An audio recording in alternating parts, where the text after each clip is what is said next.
2026년 첫 해 주일 예배를 하나님께 드리게 된 것에 대해서 깊이 하나님께 감사드립니다. 또 올 한 해 우리 본교의 모든 성도님들께 하나님께서 크신 은혜 베푸셔서 강건하시고 평안하시고 또한 마음의 소원들을 이루어 주시기를 예수님의 이름으로 축원드립니다. 자, 하나님이 우리에게 성경을 주셨는데 이 성경을 주신 이유는 세 가지로 생각해 볼 수가 있어요. 첫 번째는 하나님이 누구신지 하나님에 대해서 알려주기 위해서입니다. 하나님이 세상을 만들었다는 것을 알려주시고 우리를 만드셨다는 것들을 알려주시고 또 왜 만들었는지 이런 것들을 알려주시기 위해서 성경을 기록했습니다. 그리고 두 번째 목적은 예수님이 하나님의 아들 그리스도임을 믿고 그 예수님을 힘입어서 구원을 얻게끔 하기 위해서 성경을 우리에게 주셨습니다. 그리고 세 번째는 그 예수님의 이름으로 구원받은 우리들이 어떻게 살아야 되는지 알게끔 하기 위해서 또한 우리에게 지혜를 주기 위해서 하나님 우리에게 성경을 주셨습니다. 그렇기 때문에 우리가 이 하나님 말씀을 부지런히 읽고 묵상하고 암송하고 그러므로 우리가 하나님에 대해서 알고 또 우리에 대해서 알고 예수님에 대해서 알고 어떻게 살아나가야 될지를 아는데 우리가 힘써야 될 것입니다. 바른 지식이 없으면 사람이 엉뚱한 길로 가게 됩니다. 그리고 돌아가게 되고 잘못된 길로 가게 됩니다. 그래서 우리 인생에 있어서 나침반, 참 지식, 영원한 것들 뿐만 아니라 우리의 삶의 지침이 되는 이 말씀을 부지런히 읽고 묵상하고 그 말씀을 실천하는데 힘쓰시는 2026년 한 해가 되시기를 예수님의 이름으로 축원드립니다. 자, 오늘은 새해 첫 주일로서 잠언 말씀을 나누도록 하겠습니다. 잠언은 우리에게 구체적인 삶의 지혜들을 주는 책입니다. 2025년 첫 해에도 제가 잠언 말씀을 나누었는데 구슬이 서말이라도 깨어야 보배라는 우리말의 속담이 있습니다. 어떠한 지식이 있고 많은 자원이 있어도 그것을 꿰지 않으면은 어떻게 사용해야 될 줄 모르면은 무용지물이 되는 거죠. 그래서 지혜라는 것은 일종의 우리의 삶의 태도와 같습니다. 그래서 많은 지식들 또 많은 자원들을 그것을 받을 만한 그릇으로 어떠한 태도로 그것을 받아야 되는지 어떻게 활용해야 되는지 알려주는 그 지혜가 바로 이 잠언 말씀에 기록되어 있다라고 우리는 보아야 됩니다. 자, 잠언이 주는 삶의 태도. 자, 그 첫 번째가 뭐냐? 성경 전체가 끊임없이 이야기하는 우리가 가져야 하는 삶의 태도. 그 첫 번째는 무엇이냐? 하나님을 경외하라는 것입니다. 경외. 지혜의 근본. 또 가장 지혜로운 삶은 하나님을 경외하는 삶이라는 것입니다. 제가 며칠 전에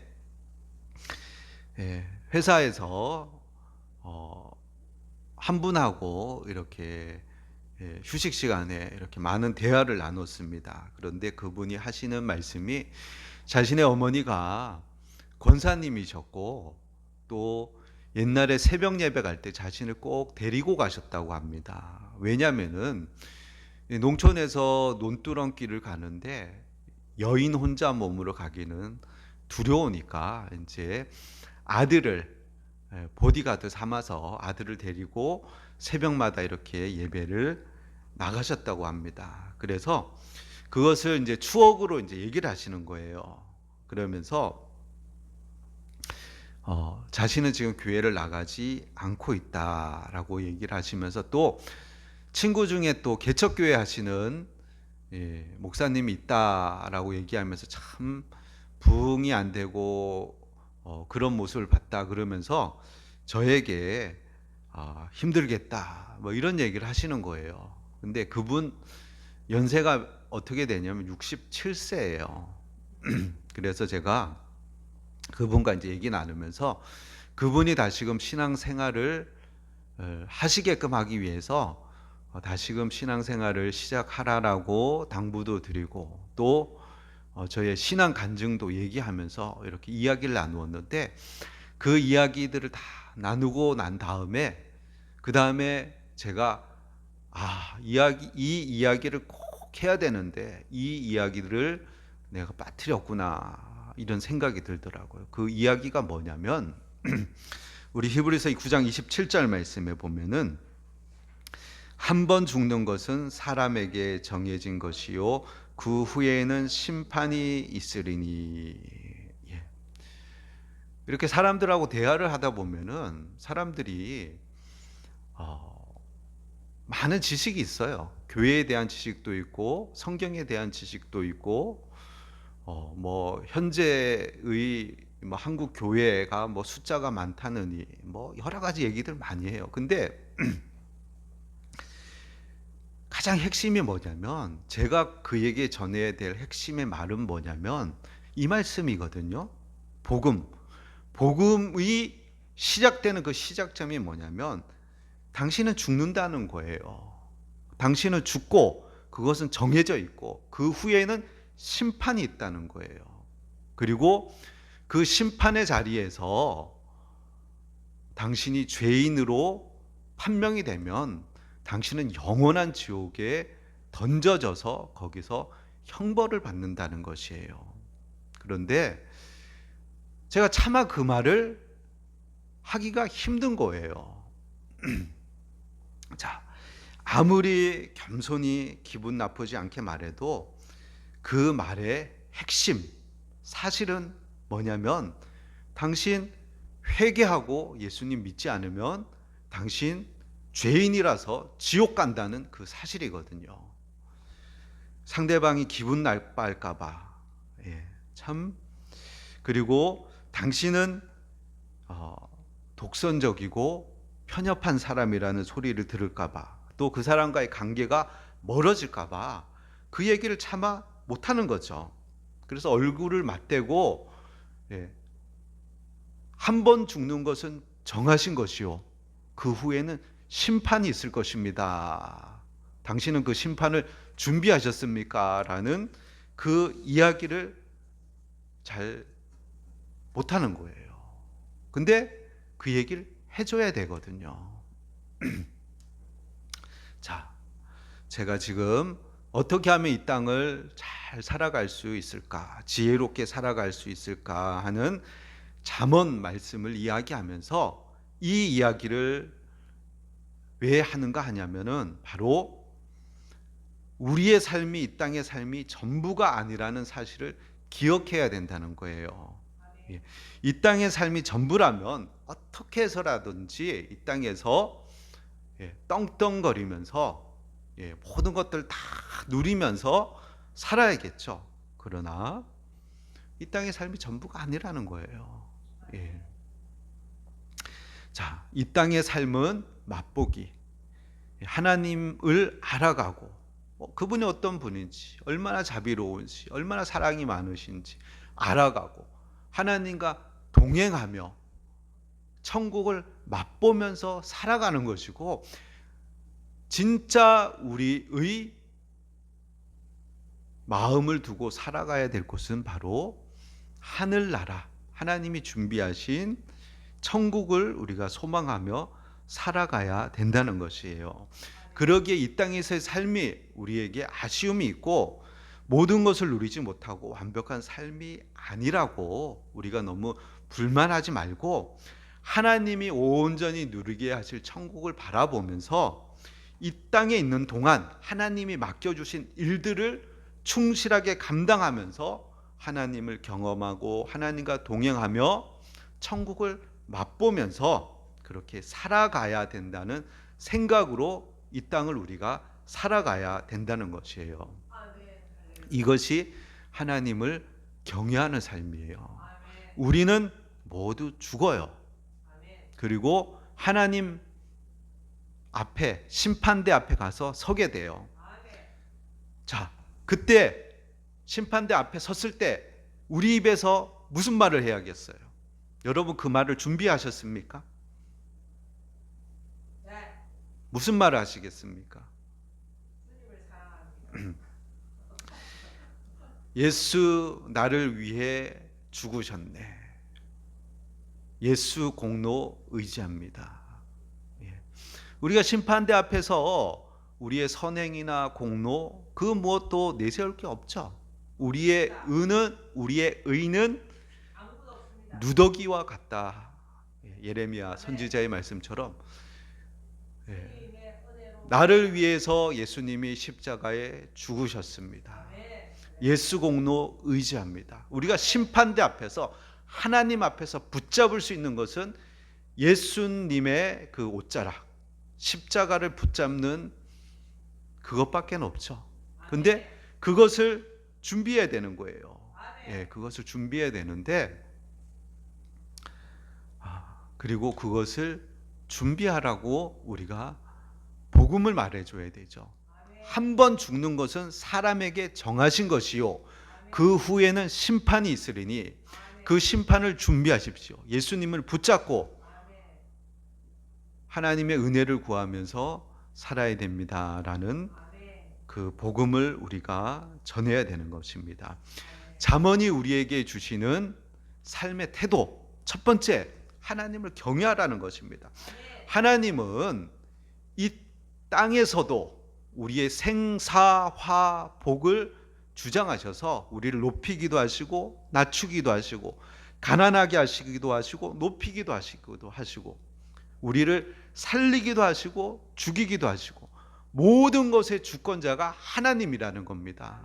그래서 하나님을 두려워하고 하나님을 경외하고 이 땅을 살아나가야 되고, 이 땅의 삶만이 전부가 아니고 영원한 천국과 영원한 지옥을 만드시고 그곳에서 우리의 심판자 되신다는 그 생각을 가지고 하나님을 경외하고 두려워하면서 살아가야 한다는 것입니다. 그것을 안다면, 그것을 믿는다면은 악을 미워하고 죄를 멀리하고 선을 행하고 옳은 길로 가려고 힘쓰겠죠. 그렇게 사는 것이 지혜로운 삶의 태도 첫 번째라는 겁니다. 잠언 3장 7절 말씀에 스스로 지혜롭게 여기지 말지어다. 여호와를 경외하며 악을 떠날지어다. 아멘. 잠언 9장 10절 말씀에 여호와를 경외하는 것이 지혜의 근본이요 거룩하신 자를 아는 것이 명철이니라. 아멘. 자, 그리고 두 번째로 잠언이 주는 삶의 태도, 두 번째가 뭐냐면 제비뽑기입니다. 제비뽑기. 자, 잠언 16장 33절 제비는 사람이 뽑으나 모든 일을 작정하기는 여호와께 있느니라. 잠언 18장 18절 제비 뽑는 것은 다툼을 그치게 하여 강한 자 사이에 해결하게 하느니라. 아멘. 자, 이 제비 뽑기의 원리가 뭐냐면 하나님의 백성은 무엇을 받을지를 결정하는 사람이 아니라는 거예요. 그리고 하나님이 세우신 자리에서 어떻게 살지를 결정하는 그러한 존재라는 것이에요. 자, 우리가 제비뽑기를 잘못 오해하면 에이 모르겠다, 둘 중에 아무거나 뭐 이런 식으로 오해하면 안 됩니다.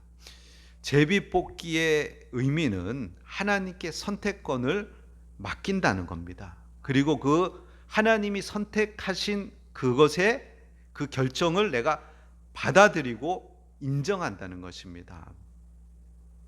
성경에 있어서 제비뽑기의 예들이 이제 나오는데 그 하나가 가룟 유다가 예수님을 팔고는 자기 길로 가고 난 다음에 그 초대 교회가 예수님을 대신할 제자를 뽑을 때 예루살렘 교회가 제비뽑기를 합니다. 자, 근데 그 제비뽑기를 하기 전에 먼저 사도로 세울 사람의 조건을 이렇게 세우고 거기에 맞는 사람을 이제 추려냅니다. 우선은 항상 예수님과 함께 다니던 자, 예수님의 제자의 첫 번째 조건이 뭐냐? 세례 요한, 예수님이 세례 받으실 때부터 예수님이 부활하실 때까지 항상 예수님하고 다녀야 됩니다. 왜냐? 제자가 할 첫 번째 일이 뭐냐면 증인입니다. 증인. 예수님을 증언하는 사람이기 때문에 예수님의 공생의 전체를 함께 다니던 자 중에 한 명을 뽑아야 됩니다. 그래서 증언하게 해야 되는 겁니다. 자, 사도행전 1장 21절에 보면 이러함으로 요한의 세례로부터 우리 가운데서 올려져 가신 날까지 주 예수께서 우리 가운데 출입하실 때 항상 우리와 함께 다니던 사람 중에 하나를 세워 우리와 더불어 예수께서 부활하심을 증언할 사람이 되게 하여야 하리라 하거늘. 그래서 적당한 사람 둘을 뽑았는데 그 둘이 누구냐? 23절에 그들이 두 사람을 내세우니 하나는 바사바라고도 하고 별명은 유스도라 하는 요셉이요 하나는 마띠아라. 자, 이렇게 둘을 뽑아놓고는 그리고는 이제 기도를 하는 겁니다. 하나님께. 그들이 기도하여 이르되 뭇 사람의 마음을 아시는 주여 이 두 사람 중에 누가 주님께 택하신 바 되어 봉사와 및 사도의 직분을 대신할 자인지를 보이시옵소서. 유다는 이 직분을 버리고 제 곳으로 갔나이다. 아멘. 새로 뽑힐 사람의 임무도 명확히 하는 겁니다. 봉사와 및 사도의 직분을 대신할 자. 그래서 뽑힌 사람이 누구냐? 26절에 제비 뽑아 마띠아를 얻으니 그가 11사도의 수에 들어가니라. 아멘. 자, 요셉과 마띠아 이 둘 다 자격이 충분히 되고 사도의 직무를 감당할 만한 사람입니다. 근데 누구를 선택해야 될까? 고민이 되는 거죠. 그때 하나님께 여쭤보는 거죠. 그리고 제비를 뽑는 거죠. 그래서 잠언 16장 33절 제비는 사람이 뽑으나 모든 일을 작정하기는 모든 일을 결정하기는 여호와께 있느니라. 이렇게 해서 사도를 세우는데 제비뽑기로 세웁니다. 자, 그렇다고 우리가 제비뽑기를 남발하면 안 됩니다. 자, 지금 대학 입시 기간이죠. 자, A 대학에도 합격하고 B 대학에도 합격합니다. 그래서 하나님 A 대학이 좋을까요? B 대학이 좋을까요? 잘 모르겠습니다. 제비뽑기 해서 뽑히는 데 가겠습니다. 라고 제비뽑기를 합니다. 자, 이렇게 하는 것은 바른 방법이 아니에요. 그건 아니에요. 하나님이 충분히 우리에게 이성을 주셨고 판단력을 주셨어요. 그래서 충분히 자기의 진로 또 대학의 어떤 좋고 나쁨 이런 걸 충분히 따져서 결정을 해야죠. 그리고 기도함으로 성령의 인도하심을 받아야죠. 성령님, 지금 성령께서 일하고 계시니까 성령님 우리가 어떻게 해야 될까요? 하고 기도하면서 결정하는 것이 맞습니다. 그러나 결정을 내리지 못할 때, 그리고 다툼이 일어날 때, 그리고 시비와 원망이 생길 수 있을 때, 사람들 간에 시비와 원망이 있을 수 있거든요. 이 사람이 좋다, 저 사람이 좋다, 막 이렇게. 그럴 때 제비뽑기를 통해서 결정할 수 있다는 겁니다. 자, 제가 잠언의 교훈 중에서 두 구절만을 언급하고 있는 제비뽑기를 지금 말씀드리는 이유는 우리의 마음의 태도에 있어서 중요한 원리를 보여주고 있기 때문에 그러한 것이에요.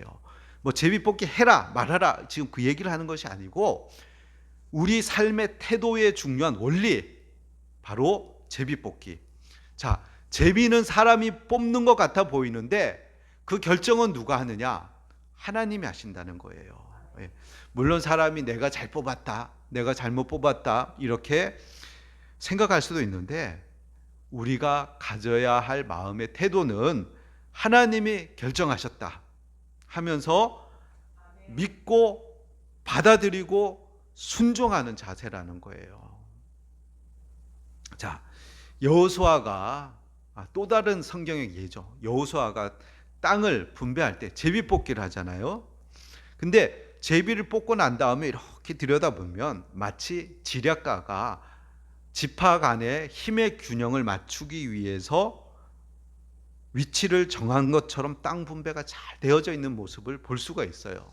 또 여호수아가 임의대로 땅을 정해 주었으면 각 지파끼리 원망과 불평이 나오고 분쟁이 생길 수 있었을 거예요. 그러나 여호수아는 제비를 뽑는 거예요. 하나님이 뽑으신다라는 믿음을 가지고, 그리고 이스라엘 지파는 이것을 하나님이 자기 지파에게 분배해 주신 기업으로 받아들인 거예요. 그래서 잠언 18장 18절, 제비 뽑는 것은 다툼을 그치게 하여 강한 자 사이에 해결하게 하느니라. 자, 우리 인생에 있어서도 정말 중요한 것들은 제비 뽑기로 결정되는 것 같아요. 예. 이 말은 하나님이 결정해 주시고 우리는 그냥 받아들인다는 거예요. 예. 우리가 어느 집에서 태어날지 우리가 결정하는 거 아니에요. 부잣집에서 태어날지, 가난한 집에서 태어날지, 미국에서 태어날지, 아니면 소말리아에서 태어날지, 좋은 유전자를 받고 태어날지, 나쁜 유전자를 가지고 태어날지 내가 결정하는 거 아니죠. 하나님 결정해 주시는 거예요. 제비뽑기죠, 제비뽑기. 내가 태어날 때 제비뽑기 하는 거죠. 근데 하나님이 결정하신다는 거예요. 자, 출생은 하나님 결정해 주세요. 또 어떤 배우자를 만나느냐. 부모 다음에 중요한 만남은 배우자거든요. 잠언 19장 14절에 집과 재물은 조상에게서 상속하거니와 슬기로운 아내는 여호와께로 말미암느니라. 슬기로운 남편은 하나님께로 말미암는 거예요. 배우자도 하나님 정해 주시는 거예요. 어떤 친구를 만나느냐, 어떤 선생님을 만나느냐, 어떤 환경에 놓이느냐 등등 우리 인생에 있어서 크고 작은 모든 일들에 있어 결정을 누가 해주시냐? 하나님이 해주신다는 거예요. 예. 우리가 그 결정에, 그 결과에 어떤 태도로 반응하느냐? 잠언이 주는 교훈은 뭐냐? 하나님이 정하셨다고 믿고 받아들이라는 거예요.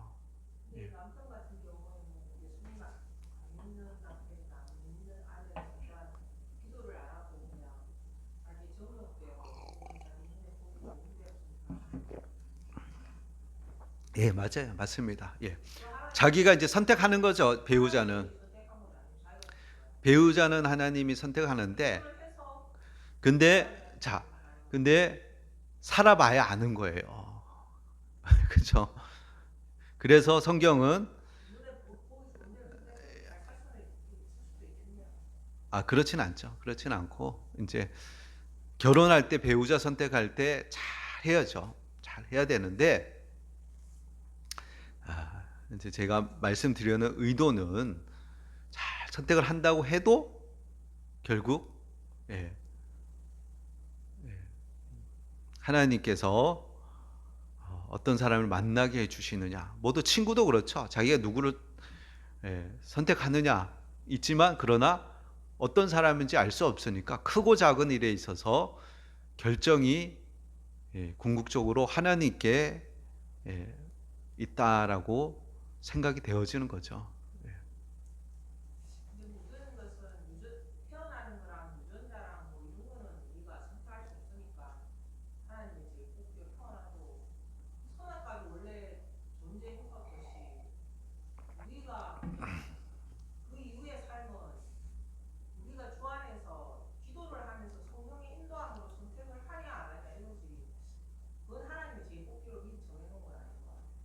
예, 그래요. 우리가 맞습니다. 잘못된 선택을 해서 우리가 그 대가로 잘못되게 사는 거지. 하나님이 이걸 선택하게끔 인도해서 잘못되게 사는 예, 건 그래. 아니야. 그래 제비뽑기라는 것은 우리가 선택할 수 있으면 선택을 하는데 우리가 선택을 할 수 없는 것들이 있다는 거예요. 그렇죠. 예, 태어난 출생이나 예, 뭐 자기 나라나 유전자는 내가 선택할 수 없어. 예. 그래서 내가 선택할 수 없는 것들에 대해서 받아들이는 마음을 지금 말씀드리고 있는 거예요. 자, 예수님께서 말씀하신 달란트의 비유를 보면은 주인이 종들에게 각각 달란트를 맡겨 주시는 것을 볼 수 있어요. 그래서 어떤 사람은 5달란트, 어떤 사람은 2달란트, 어떤 사람은 1달란트를 맡겨 주셔요. 자, 그리고 성경은 분명히 말해요. 각각 그 재능대로. 예. 종들은 자기가 받을 달란트를 선택하지 않았어요. 그냥 예수님이 그냥, 예, 예수님의 비유에서 나온 주인이 맡겨주시는 거예요, 이렇게. 자, 이 부분이 바로 제비뽑기의 원리와 같다는 거예요. 이때 우리는 어떤 선택을 해야 하느냐? 예. 왜 내게만 일이 조금밖에 맡기지 않지? 예, 불공평해. 주인은 공정하지 않아. 이러면서 아무것도 하지 않고 맡은 달란트를 땅에 묻어 놓는 사람이 될 것인가? 아니면 그 1달란트를 가지고 감사히 여기며 열심히 이윤을 남길 것인가? 그러나 사실 1달란트의 무게는 30kg이에요. 결코 적은 양이 아니에요. 자, 우리가 주님께 받은 것은 결코 적은 양이 아니라는 거예요. 예. 달란트의 무게는 하나님이 정하셨고 달란트를 받은 우리가 그것을 묻을 것인지 사용할 것인지는 우리가 정하라는 것이에요. 예. 자, 혹 여러분에게 놓여진 환경이 척박하고 맡겨진 달란트가 적은 것 같아도 주님이 원하시는 것은 각각 분량에 맞춰 맡겨주신 것으로 받아들이고 그것을 가지고 충성스럽게 활용하라는 것이에요. 자, 이 제비뽑기의 원리는 겸손한 자가 받아들일 수 있는 거예요. 예. 이것은 다음 주제와도 연결이 됩니다. 자, 세 번째, 잠언이 주는 삶의 태도, 교만하지 말라는 것입니다. 교만이 오면 욕도 오고 멸망도 따라옵니다. 우리 잠언 11장 2절 읽어봅시다. 교만이 오면 욕도 오거니와 겸손한 자에게는 지혜가 있느니라. 16장 18절 교만은 패망의 선봉이요 거만한 마음은 넘어짐의 앞잡이니라. 같이 읽어봅시다. 18장 12절 사람의 마음의 교만은 멸망의 선봉이요 겸손은 종기의 앞잡이니라. 아멘. 국어 사전에서 교만은 자기 자신을 지나치게 높이고 남을 낮추어 보는 태도라고 말합니다. 자, 근데 성경에서는 교만을 정의하면은 하나님의 자리에 올라가는 것, 이것을 교만이라고 정의할 수 있습니다. 자, 이 교만은 사탄의 타락의 원인이 되었고 사람의 타락의 원인도 바로 이 교만이라고 할 수 있습니다. 자기가 있어야 할 자리, 그 자리를 벗어나서 높아지려고 할 때, 그때 욕이 따라오고 멸망과 패망이 따라온다는 겁니다. 사람이 처음에는 겸손하다가도 무엇인가 익숙해지고 자신이 잘 알고 잘한다라고 생각하면서 점점 마음이 교만해집니다. 그리고 상대방보다 내가 더 잘 안다고 생각하고 내 판단이 옳다고 생각하며 자기 자리를 벗어나게 됩니다. 하지 말아야 될 말을 하게 되고 하지 말아야 될 행동으로 옮겨집니다. 넘지 말아야 될 선을 넘어버리는 거죠. 그리고 스스로 대장이 되어버립니다. 그렇게 하고 나면 뒤따라오는 것이 무엇입니까? 오늘 잠언 말씀에 욕. 예. 이거 우리가 말하는 욕이 아니고 수치, 망신, 불명예가 따라온다는 겁니다. 망신당한다는 겁니다. 욕. 그리고 패망, 멸망이 따라온다는 겁니다. 그래서 마음이 교만하면은 뒤에 따라오는 것이 망하는 거예요. 예. 그래서 자신의 마음을 지키고 자신의 생각을 지키고 입술을 지키고 자리를 지키는 것이 중요한 것입니다. 그것이 지혜가 있는 삶입니다. 자, 혹이라도 내가 익숙해져서 남을 깔보고 내가 더 잘한다고, 내가 더 잘한다고 생각하고 넘지 말아야 할 선을 넘으려고 하고 있는지는 아닌지 자신을 돌아보고 겸손의 자리에 머물기를 힘쓰십시오. 겸손의 뒤에는 존귀가 따라옵니다. 자, 오늘 잠언이 주는 삶의 태도 세 가지를 말씀드렸습니다. 잠언이 주는 삶의 태도 많이 있습니다. 많이 있습니다. 게으르지 말 것, 여러 가지 태도가 있는데 하나님이 제게 주신 말씀이에요. 그리고 우리 성도들에게 저를 통해서 우리 성도님들에게 주신 말씀이에요. 세 가지. 하나님을 경외하라는 겁니다. 하나님은 모든 것의 주인이시고 모든 것의 최종 결정권자이십니다. 이 땅의 삶만이 전부가 아니고 죽고 난 후의 삶까지도 주관하시는 하나님 앞에서 두렵고 떨림으로 하나님을 경외하면서 하나님 우선시 여기면서 우리가 하나님 앞에 살아가라는 것입니다. 그리고 하나님이 결정하시고 하나님이 세워주신 그 자리에서 감사하면서 겸손하면서 내게 맡겨진 일에 최선을 다하여서 한 해를 살아나가시는 저와 여러분이 되길 예수님의 이름으로